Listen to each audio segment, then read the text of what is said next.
as soon as your confidence dips in a match, you're thinking about taking the power off straight away. When actually you should think about putting more spin on instead. Okay, so racket head acceleration comes from taking your backswing earlier, so you can have a full stroke. Because you've got an extreme grip, like myself, semi-western grip, you're not taking the racket back too far. So if you go and hit it there with the turn of the wrist, your racket hasn't got far enough to generate enough racket head speed. So make sure we're hitting it out in front of us, and then that racket's got a good amount of time, space to generate a bit more speed. Same happens on the backhand. We're out generating the racket head speed as the racket drops, starts the move, and then out in front. So I've got from there to there, having generated plenty of racket head speed. If I go from here and then to there, I haven't got time to generate the head speed. As soon as that ball leaves your opponent's strings, that racket's back.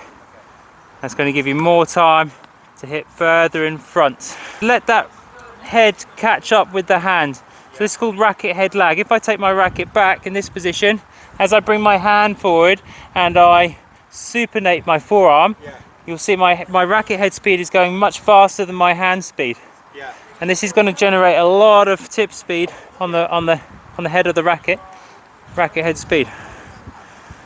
Okay. Now let's talk about racket head acceleration. The move starts with the downstroke. So I've got my racket high, either on the forehand or the backhand here.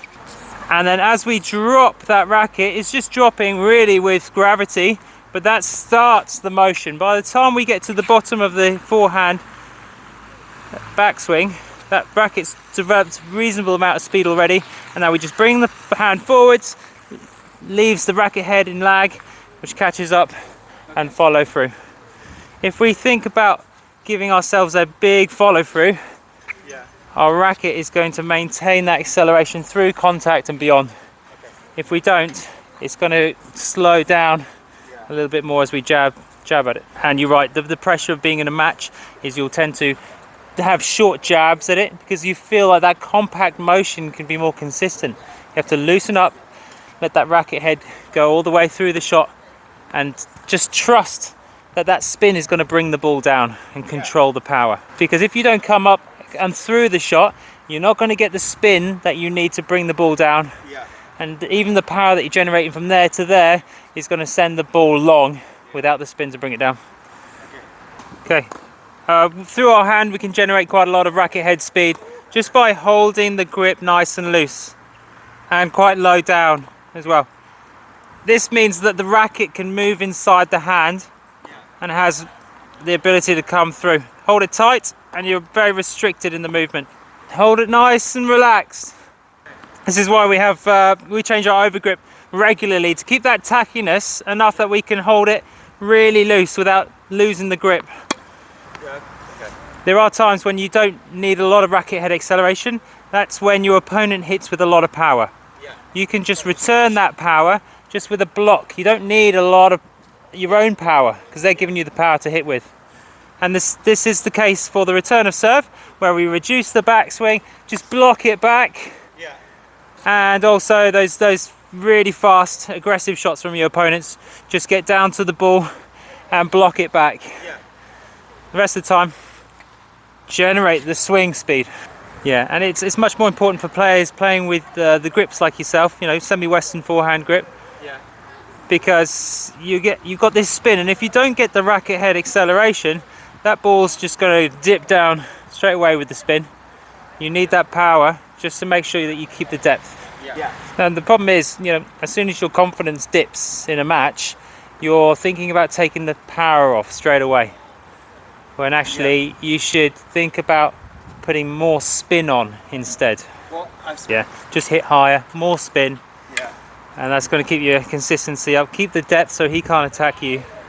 But they're the most difficult balls. Is the ones where you have to generate your own power. The ball's sitting, usually coming down and going up out of your swing range. So you're going to have to work your footwork to get into the right position and get over that ball. Okay, we're going to look at generating racket head speed with the double-handed backhand. Good. So we don't have a big backswing on the double hander because we've got two hands on it. We're just going to come straight to here. But we can generate quite a bit of racket head speed with the short backswing because we've got two arms on it. We've got more power to push through. But what we're going to do to generate more racket head speed is use our wrists. Now the wrists move on two planes, the sagittal plane and the radial plane. You're going to use both and you're going to come up with your wrists in that position. So it's going up as if you're generating top spin and a little bit of forwards momentum on the shot. Okay, so use your hands, and if they're nice and together on the backhand, you've got more movement compared to if they're slightly spaced apart. Okay, so up and forwards with the wrists as you rotate through the shot. Okay, well, what's missing here is you've got to dip your wrists prior to coming through, and then you can get those wrists going up and forwards at the same time. Let's try and make it so we're going forwards as much as possible during contact. There you go. When you're the right distance away from the ball, it's fine. When you're too close, you're getting jammed up. It's not like you're even forcing those wrists to drop. If you just relax the racket, it's going to pull it down. So everything's super relaxed in this take back. And as we come through, the arms are relaxed. We're just rotating the shoulders into it. The wrists come into play, and then we're going to throw it over our shoulders whilst moving forwards. So I see that ball over there, and then your body weight's going that way as you're trying to hit that way. So get the footwork out behind the ball and then push into it. That's the problem with taking that shortcut across, is your body weight can only go that way. Get open stance, bang, you can still push forwards, but you've got faster recovery as well.